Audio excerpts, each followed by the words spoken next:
Welcome back to our next session of the last day of Jomba MASIHAMBISANE. I mean, quite honestly, we could do with another 2-3 days. I feel like we're running out of time when we have such rich discussions. I'm delighted to be chairing this panel of emerging scholars.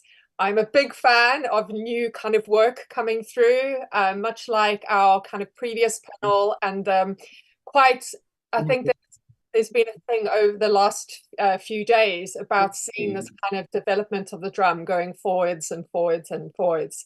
So we've got Saranya, who's going to be doing her presentation, and then Onalina, who will be doing hers. What we're going to do is Saranya's going to do her paper first, and then followed by Onalina, and then we'll really open up for them to have discussions with each other, and then to kind of I'll feed the questions to everyone. So a little bit about our first speaker, born and raised in Durban, so a fellow KwaZulu-Natal, okay? And she works in drama, dance performance, and choreography. She has a master's in Bharatanatyam from the University of Madras, and also a master's in dance from UCT. She is driven to the beauty and art of dance and drama and performance to underserved populations, and she works in solo and group productions and directing. At the moment, she's the guest lecturer in theatre and dance at UCT, as well as the research lecturer for PGC dance and drama at the School of Education. As an emerging scholar, she's doing her PhD at UCT and looking at Indian performing arts and culture with a focus around South Africa. So I'm delighted to welcome you, and I know you, so that makes it even better. So over to you. Thank you so much, Sarahleigh, and thank you again to the Jomba team for having me here. Good morning, everyone. Let me just share screen.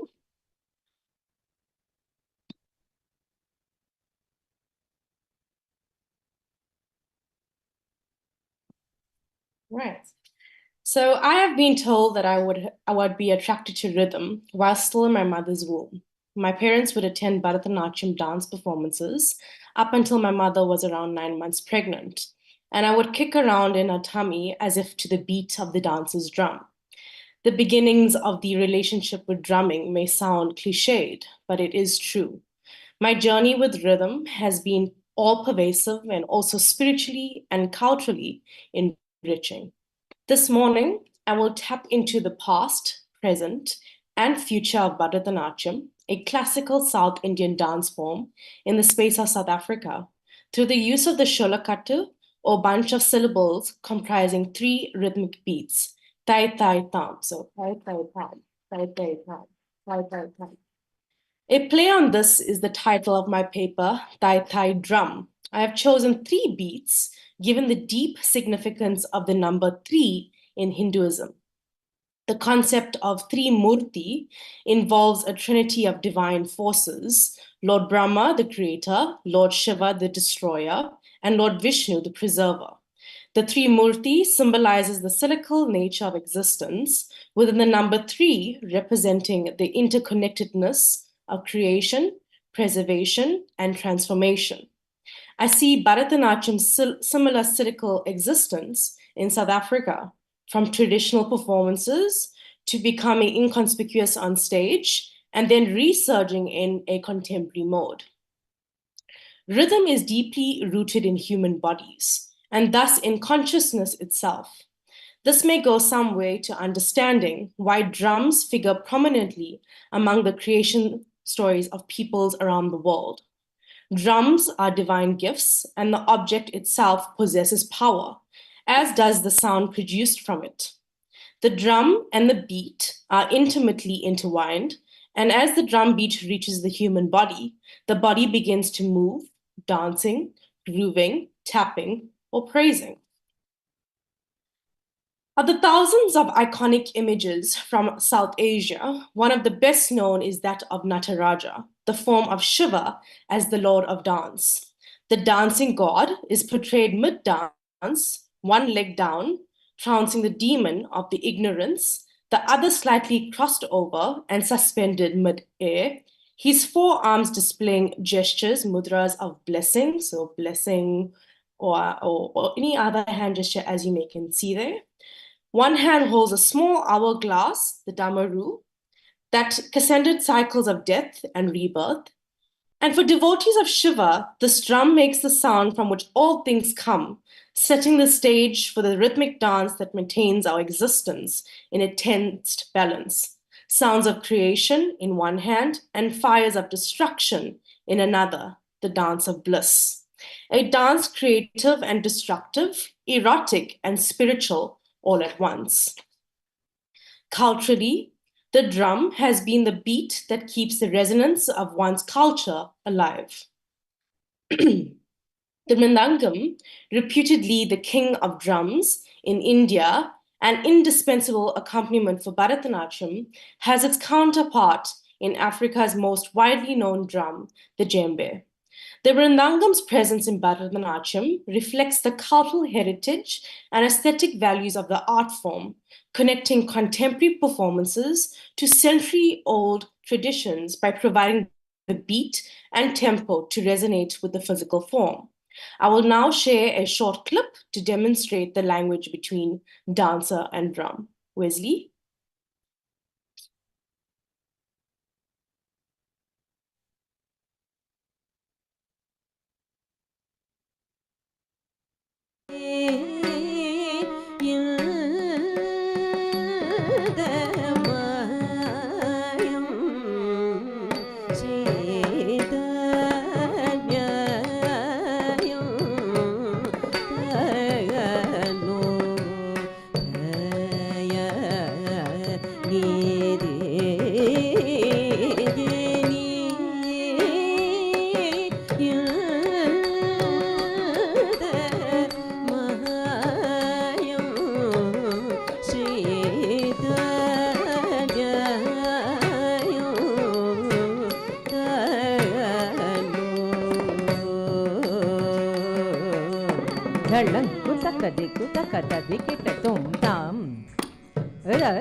Thank you, Wesley.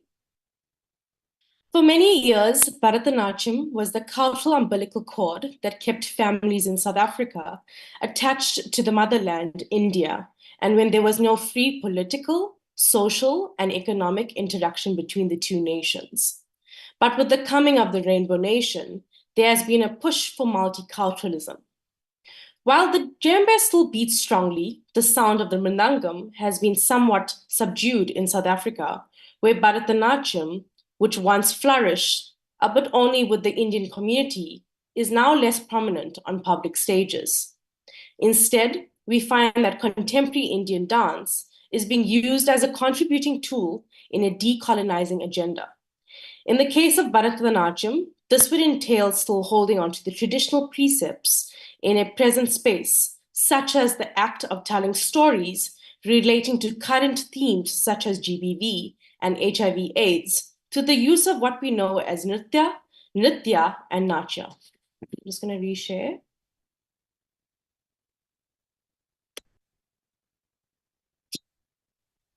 The 164-year passage of Indians in South Africa has not been without its fair share of trials and tribulations. I quote Desai and Vahed 2010. Many Indians contributed with blood, sweat, and tears to the struggle for a democratic new order, some even given their lives in the battle to end apartheid. However, Indians have not enjoyed the fruits of their labor and sacrifices following the advent of democracy.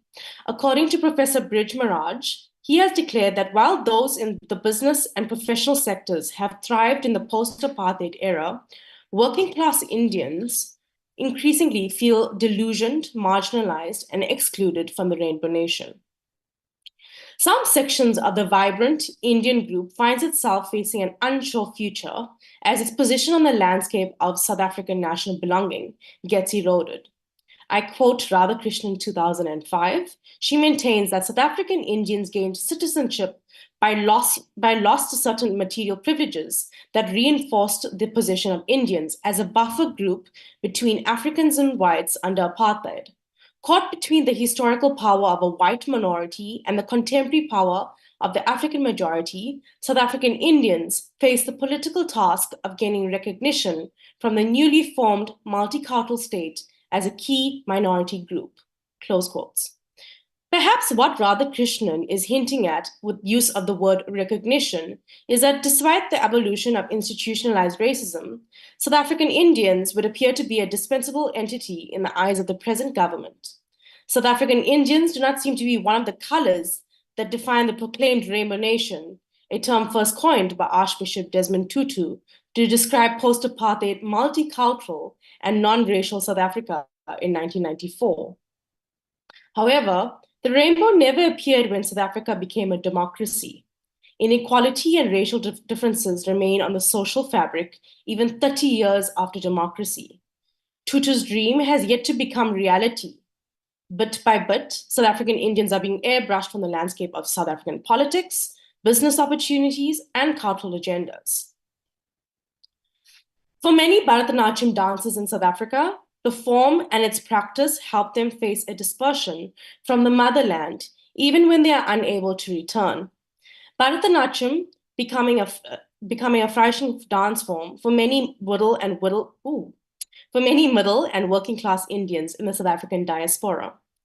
Stuart Hall wrote, I open quotes, "This diaspora does not refer to us, those scattered tribes whose identity can only be secured in relation to some sacred homeland to which they must at all costs return, even if it means pushing other people into the sea," close quotes. While for many of the Indian diaspora in South Africa who might regard themselves as South African first and foremost, there are those, especially the older generation, who look to India and all things that emanated from there for their identity and cultural sustenance, such as Indian music, dance, dress, food, languages, and religions. Many Indians nurture a dual or multiple identity. They owe national and political allegiance to South Africa and still cherish aspects of their Indian roots. I do not want to see Bharatanatyam regress from the traditional form to meaningless movements. How can the traditional form be preserved within a contemporary system? What leeway will be allowed for experimentation while still retaining the traditional character? How can Bharatanatyam be used as a tool for societal change? I think of Friedman 2011, I quote, "Dance makers have been increasingly challenged to reappraise the manner in which dance has been traditionally composed and to review the relevance of the subject matter in the search for a South African voice," close quotes. Many non-Indians have taken a deep and abiding interest in the Indian performing arts and culture. For example, American-based theater scholar Richard Schechner drew inspiration for some of his works from his travels through India and his experiences with Indian performances. Schechner, commenting on his theory of interculturalism, said the more contact among Schechner, commenting on his theory of interculturalism, said the more contact among people, the better. The more we and everyone else too can perform our own and other people's cultures, the better, close quotes. But Indian scholar based in New Delhi, Rasna Barucha, contested this view, reminding us that to inherit any cultural exchange is the whole question of power relationships between the intersecting groups. In the new rainbow nation that constitutes South Africa, there's a greater need for interculturalism, where other cultures are explored and appreciated by those whose roots are not in that culture. According to Schechner, open quotes, intercultural exchange takes a teacher, somebody who knows the body of a performance of the culture being translated. The translator of culture is not a mere agent, as a translator of words might be, but an actual cultural bearer. Close quotes. Schechner pointed out that the newer generation of dancers have not embodied the culture of the traditional form. There seems to be a playing around with technique because of a lack of knowledge of the deeper nuances of dance techniques that can't simply be lifted from one context and grafted onto work that comes from another. Close quotes. Prominent South African scholar based in Durban and our dear friend Leanne Lutz questions Schechner's viewing points, saying that the problematic debates around notions of cultural exchange, multiculturalism, interculturalism, and fusion in performance. A classic example of misinterpreting culture, according to Bharucha, would be that of Peter Brook's Mahabharata. The sacred Mahabharata text can be seen as one of the sacred literary works of Hinduism. Thus, Bharucha described Brook's work as, I open quotes, taken one of the significant texts and decontextualized it from its history in order to sell it to the audiences in the West, close quotes. The culture is being sold devoid of its contextual origins. Sadly, in South Africa, the spiritual aspects of Bharatanatyam are also being divorced from the artistic aspects of the dance form. There is scant respect being shown for the traditional and religious aspects that have been kept at the core of this dance form for centuries. It is agreed that in the democratic South Africa, Bharatanatyam cannot exist as a silo. While Bharatanatyam is part of Indian culture, in South Africa, the dance form can also be located within the broader national culture. So, Bharatanatyam can also be regarded as part of the wider South African contemporary dance culture, which embraces multiculturalism and comprises various cultures, such as Indian culture, Zulu culture, Afrikaner culture, European culture, amongst others. There is no need to ponder tokenism by including Bharatanatyam as a 4-minute item in a multicultural program that hopes to celebrate the so-called Rainbow Nation.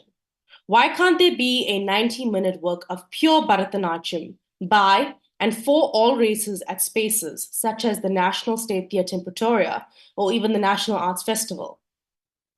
The Mridangam must still provide the beats for the Bharatanatyam dancer's intricate footwork. Never mind that the classical Indian dance form faces several challenges in contemporary times. Rising above these hurdles requires a multi-pronged approach, incorporating preservation, innovation, education, and cultural appreciation.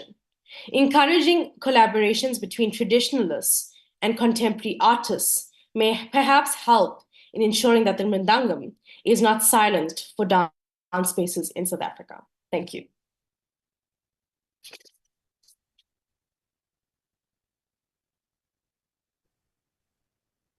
Thank you so much.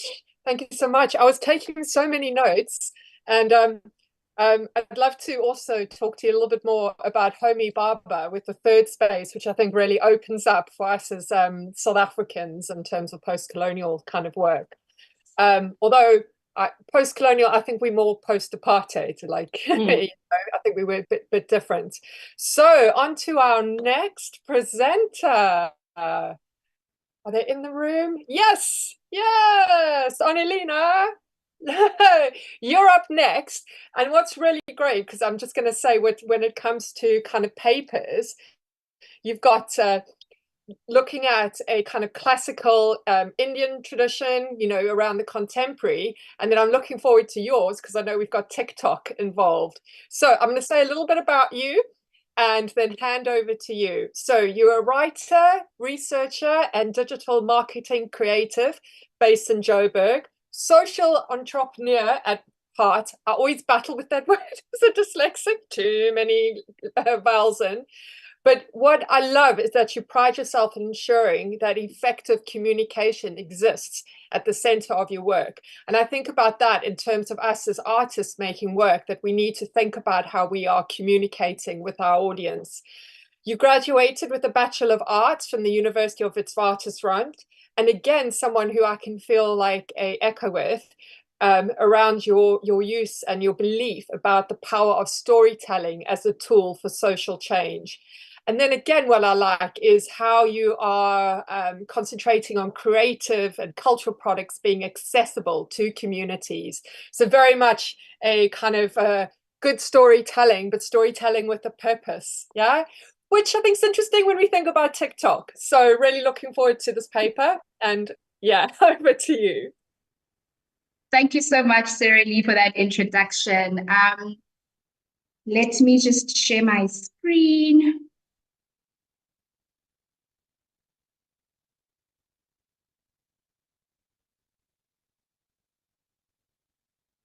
Am I visible?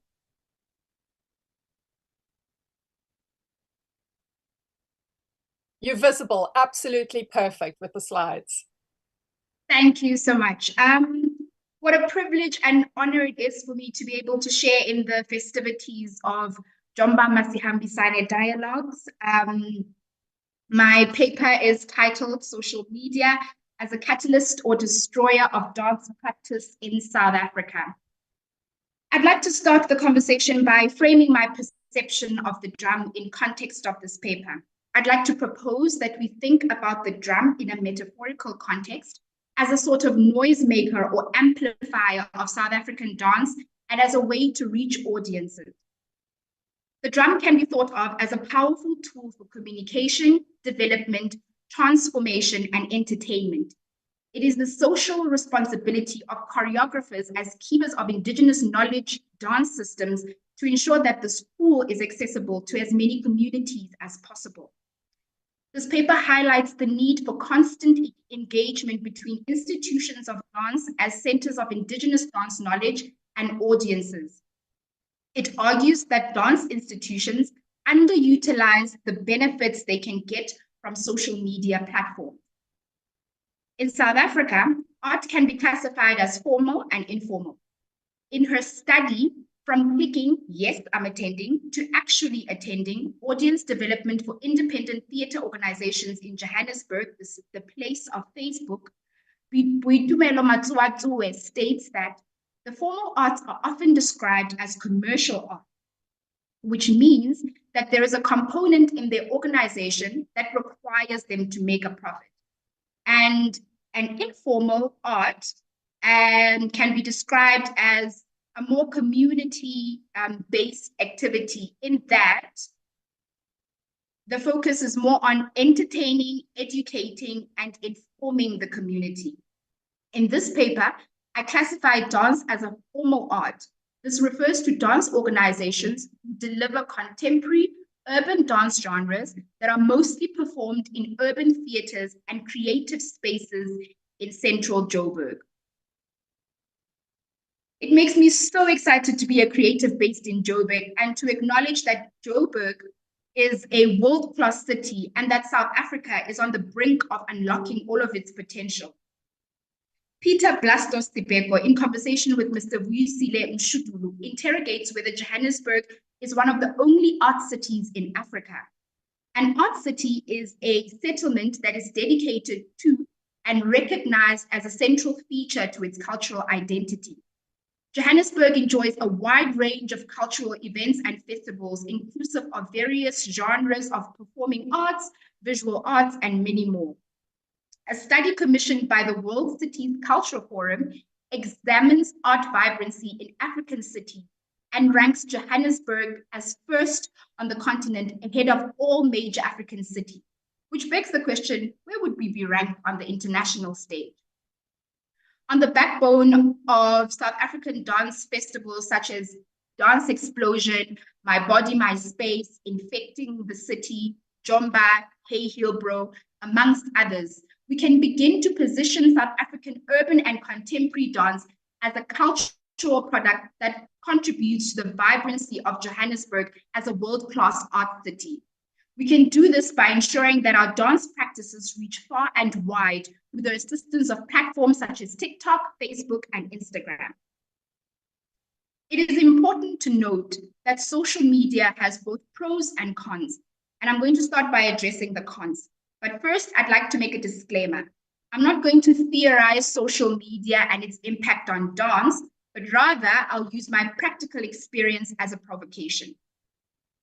So how is the advent of TikTok, Facebook, and Instagram harmful to African dance culture?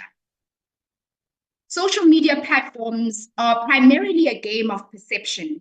That implies that sometimes the numbers that you are seeing on your TikTok video or your Instagram reel don't translate to sold-out shows, which frustrates dance institutions and diminishes their perceived value on constant open communication with their audience. This results in organizations not willing to invest in marketing initiatives, which consequently affects audience engagement. An audience can be defined as a group of individuals gathered together at a certain time and place for no other purpose than to see a performance or a show. And audiences are a critical part of the work that dancers do. Supported by Sullivan, who confirms that for most artists, the audience is an integral part of an artistic experience. Only when the public experience what the artist wishes to communicate is the creative process complete. The motivation behind a person's engagement with a brand or with the dance product is not always the same, and the degree of motivation also varies. Some of the key drivers in my own personal engagement with contemporary dance in Joburg has been because of my desire to find engaging ways to stay physically active that aren't necessarily the gym, and consequently my growing desire to learn traditional Tswana dance as a way of returning to myself and my Tswana lineage. That is to say that audiences attend theatre events because of a desire to learn new things, to experience high quality art or dance, to support community events, and to celebrate their heritage. All different touch points where audiences can be engaged. As part of their communal offering, Moving into Dance offers Saturday dance classes in contemporary dance, Afrofusion, and hip hop, which are open to the public. Having had the privilege to attend some of these classes has really elevated my experience of dance and has fulfilled the need to learn and celebrate culture. I would argue that many people would jump at the opportunity to be in the space, but have not showed up to the occasion because they simply don't know of these activities. They just don't know that they are available. I think I'm fortunate to be in a position where I work in an environment with dancers, and this is how I've been able to access some of this information. I think organizations are missing a real opportunity of audience development due to limited distribution of information. Social media plays an important role in ensuring that our audiences have a well-rounded view of product offerings beyond dance shows. Dance organizations often have different offerings in addition to performance work. Some dance centers, like MID, offer dance classes that are open to the public. Others engage in festivals. Some sell dance gear, and it is the prerogative of these institutions to inform audiences of these products. There is a necessity for communication with audiences that highlights these value propositions. It is also very important for dance institutions to meet audiences at the point of their need. Although motivations for engaging dance products differ from person to person, audiences interact with dance, as mentioned before, as a result of a desire to learn new things, or to experience high-quality art, or just to celebrate their heritage. So in the context of dance product, as a profit-generating offering for organization, how best do you then communicate the value of your, how best do you communicate the value that your product provides to your audience? I propose video content as a starting point. This is rooted in several compelling advantages that video offers in terms of engagement, storytelling, and conversion potential. Videos are inherently more dynamic and engaging than static images. They can capture attention quickly with movement and sound, and storytelling. They can capture attention quickly with movement and sound, and are able to visually capture the essence of a brand. This results in higher engagement rates, as users are more likely to watch video than pause and examine an image. Video also allows for a more comprehensive narrative than image. They can convey emotions, explain concepts, and tell stories in a more nuanced and detailed manner. This is critical for building a brand's identity and connecting with an audience on a deeper level. Social media algorithms often prioritize video content. Platforms like Facebook and Instagram and TikTok boost the visibility of videos over images, meaning that video content is more likely to appear on users' feed without organizations having to pay for people to see it. The engaging nature of video also makes them more likely to be shared by users, which is important because audiences truly value the opinions and recommendations of immediate friends and family, and are more likely to engage with cultural products as a result of recommendation. Each dance company has a unique style attached to their dance practice.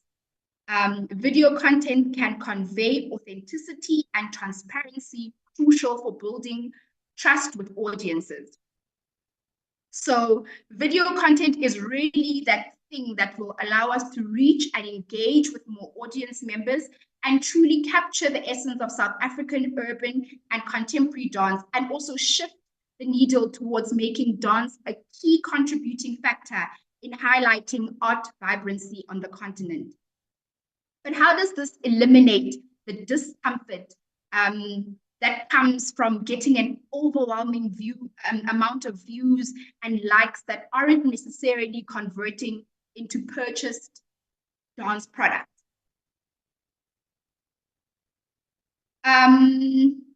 This is where I'm going to introduce a concept called call to action. A call to action is a directive to the audience that encourages them to take a specific, immediate action. It helps audiences go from just liking a video to fulfilling the organization's desired requirements. Effective call to actions are clear, concise, and compelling, making it easier for users to understand what is expected of them and why they need to take action, or rather why they should take action. Call to actions extend far beyond the generic click the link in bio, and should use strong, direct verbs that prompt immediate action. Common short phrases that could be considered are things like buy now, tag a friend, learn more, and get involved. Call to actions can also be used to highlight urgency and scarcity. And I think that's really cool in the context of how theater operates, in that there's usually just 2 or 3 shows that are running per week.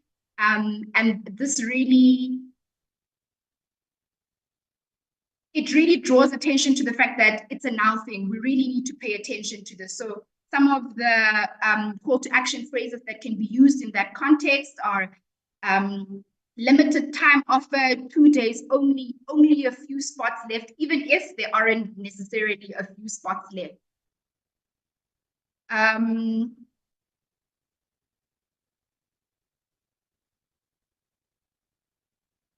Yeah, this small addition to how you relay your desired intent from audience can be a significant game changer for converting audiences.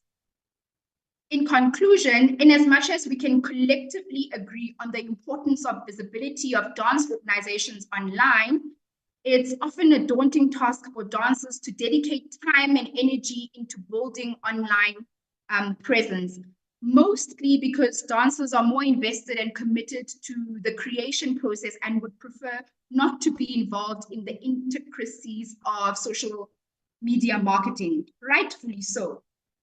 In that regard, I would urge organizations not to discard the invaluable benefit of a marketing component and how that can propel their organizational objectives. Rather, organizations who may need assistance with communicating their value proposition to their target audience can simply just reach out to me. My email is on the screen, or just contact me on Instagram. Thank you so much. Thank you so much as well. It's very interesting what you said about the kind of labor involved that dancers have with trying to do their social media.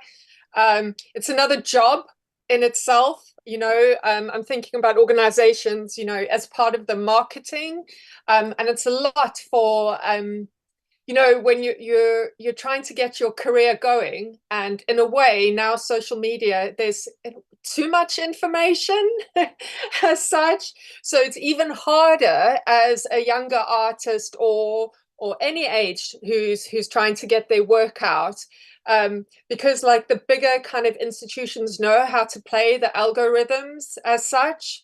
I'm always thinking about when you do something on Instagram and there's the hashtags, and you can see some of the organizations have what I call their essay of hashtags going down and down and down. And I'm like, that's a lot of work as well. I'm just mindful of time. So I think we can just use a little bit like teasing out of questions. So Annalena, do you have anything to ask Saranya about her paper? Just to say you unmute.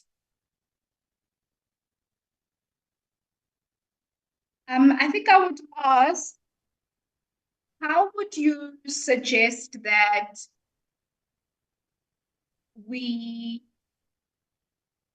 I think you actually answered this question. No, I don't have any questions, Saranya. I don't have any questions. Well, that's good. All right. But I hope you do have a discussion post this. Saranya, has anything chimed with you around that, the previous presentation? Like, do you use social media in terms of marketing your own work? I must say I really enjoyed your paper, Annalena. I do use Instagram to some degree.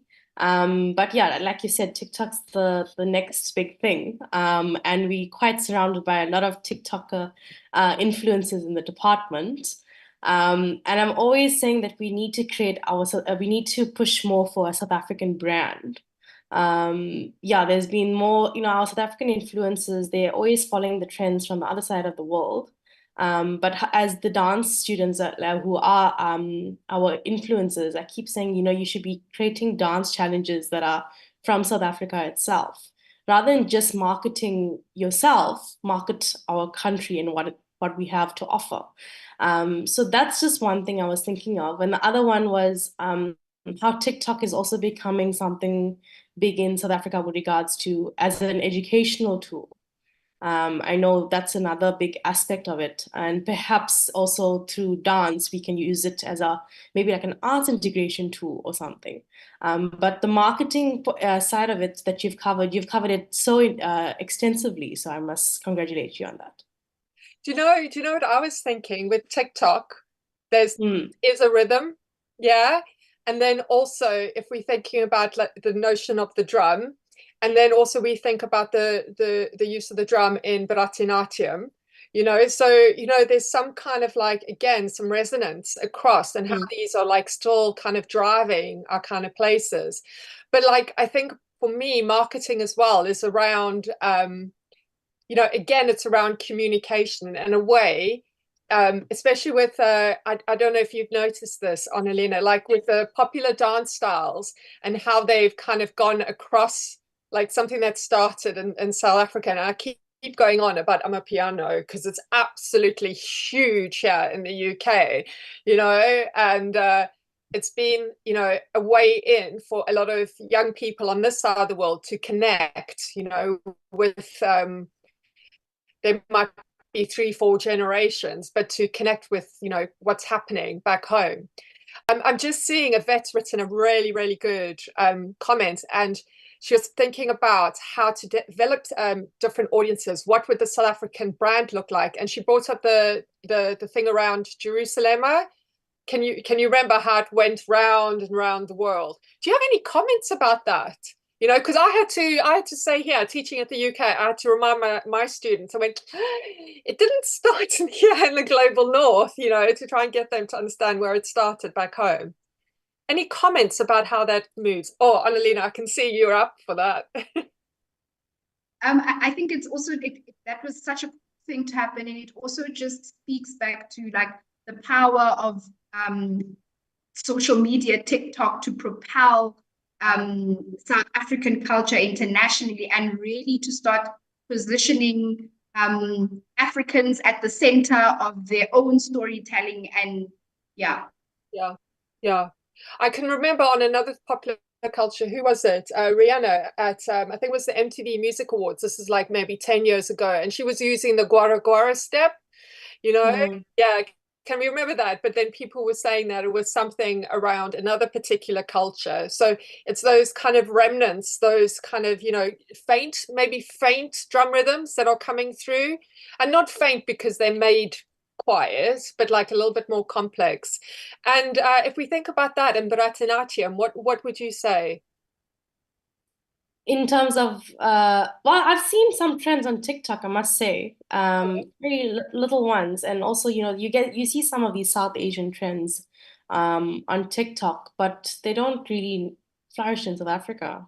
I don't know, but yeah, it's putting in more of a drive. And I was looking at Yvette's question. Yeah, it's going to take a lot of time to decontextualize the space and see what exactly are the problems. But the fact that we could get African dance into the space, we letting, you know, African dance as part of the space, even with its deep appreciation of spirituality. The same thing can happen with Bharatanatyam. We just need to push more. I think that's more, you know, the other thing that's been worrying me is the fact that the CAPS curriculum, the South African CAPS dance studies curriculum, only pushes for 3 dance forms. It says that it's the most popular dance forms in the country, which is ballet, contemporary, and African dance. And I keep questioning this. Why is Indian dance excluded with the big population that we have in South Africa? So yeah, just some things that's going on.